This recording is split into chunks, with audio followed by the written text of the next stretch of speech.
Assalamualaikum warahmatullahi wabarakatuh. Perkenalkan, nama saya Agustina Rismapata dengan NIM 19142092, Prodi Pendidikan Biologi Angkatan 2019 semester 4, Fakultas Keguruan dan Ilmu Pendidikan, Universitas 19 November Kolaka. Baiklah, di dalam video ini saya akan memenuhi tugas mata kuliah Fisiologi Tumbuhan, di mana dosen pengampu saya yaitu Ibu Maretik SP MSI.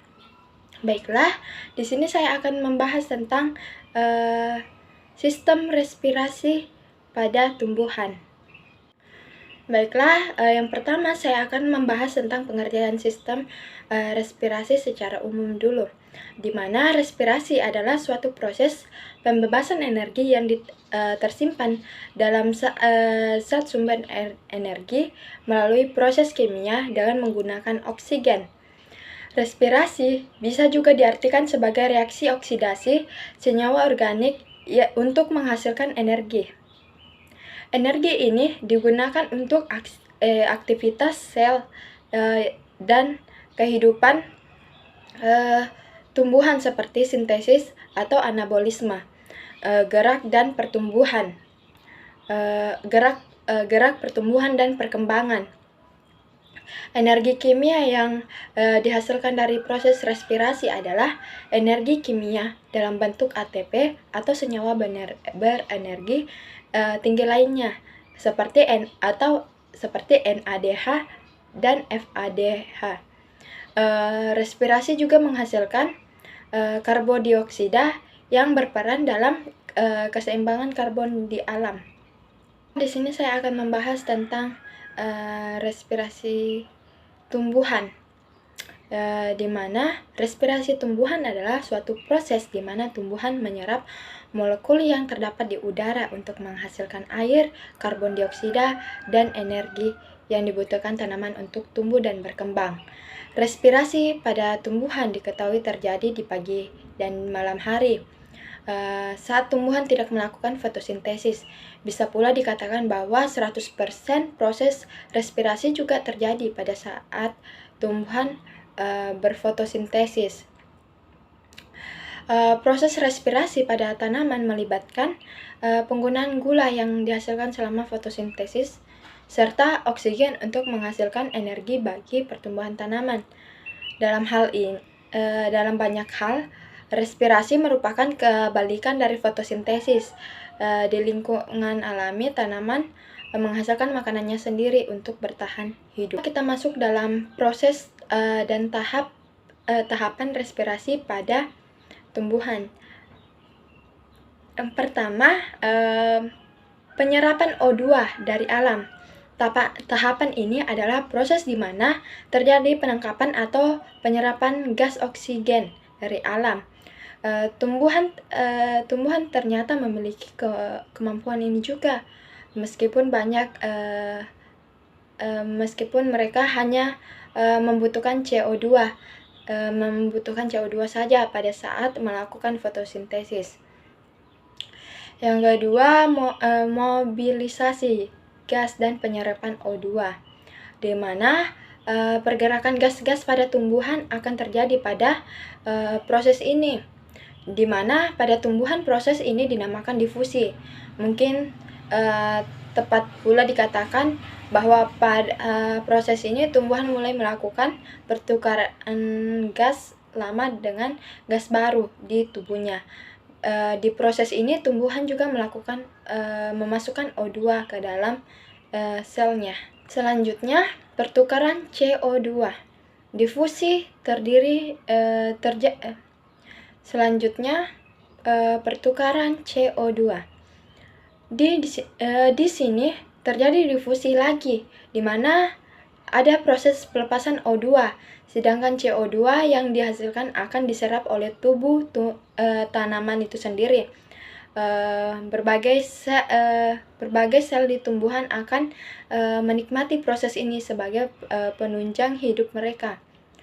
Tahapan respirasi. Ada beberapa tahapan respirasi yang perlu diketahui, seperti misalnya glikolisis, Glikolisis ini adalah sebuah tahapan di mana glukosa yang dihasilkan dalam tumbuhan diubah menjadi 2 molekul asam pirufat.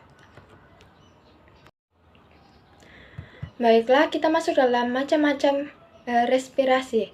Berdasarkan kebutuhannya terhadap oksigen, respirasi dapat dibedakan menjadi 2 macam, yaitu respirasi aerob, yaitu respirasi yang memerlukan oksigen. Penguraiannya lengkap sampai menghasilkan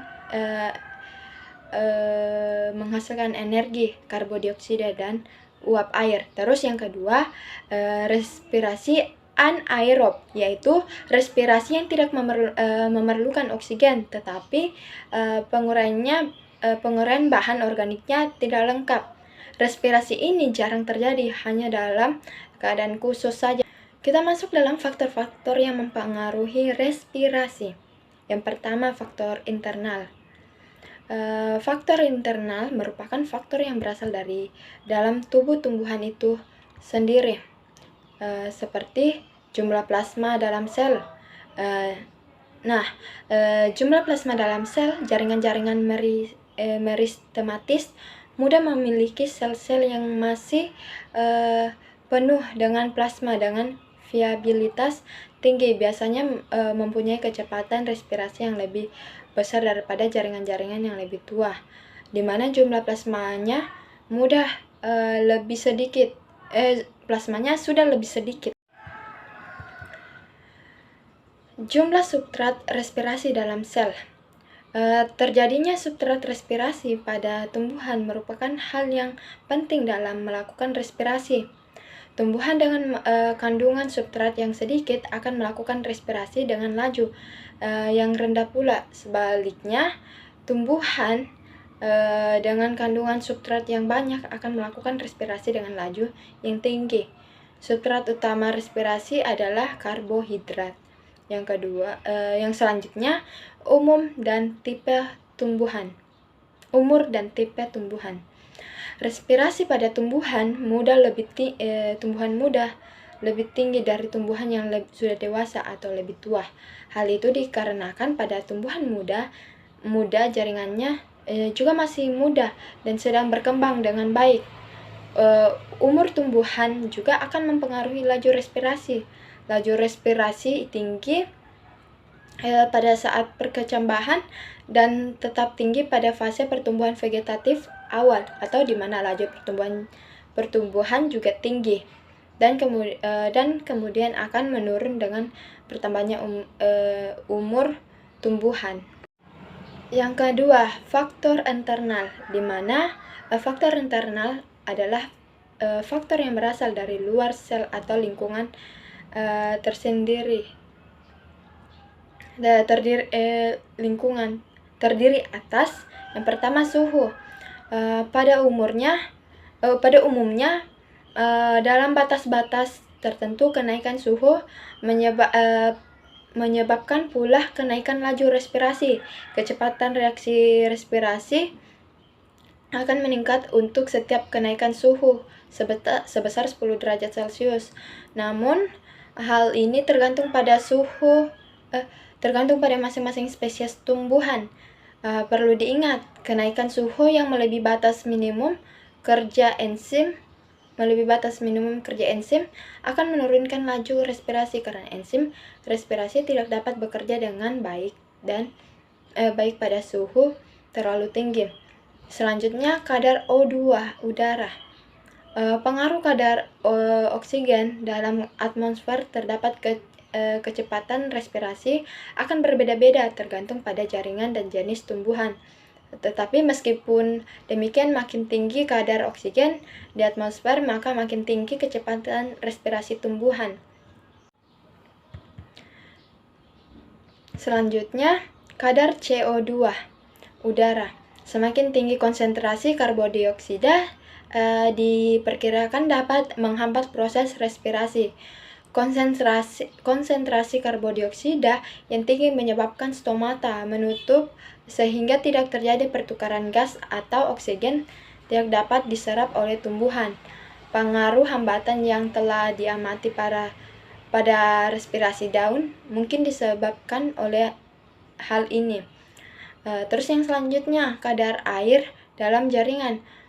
Pada umumnya dengan naiknya kadar air dalam jaringan, kecepatan respirasi juga akan meningkat. Ini nampak jelas pada biji yang sedang berkecambah. Terus yang selanjutnya, cahaya. Cahaya dapat meningkatkan laju respirasi pada jaringan tumbuhan yang berklorofil karena cahaya berpengaruh pada tersedianya substrat respirasi yang dihasilkan dari proses fotosintesis.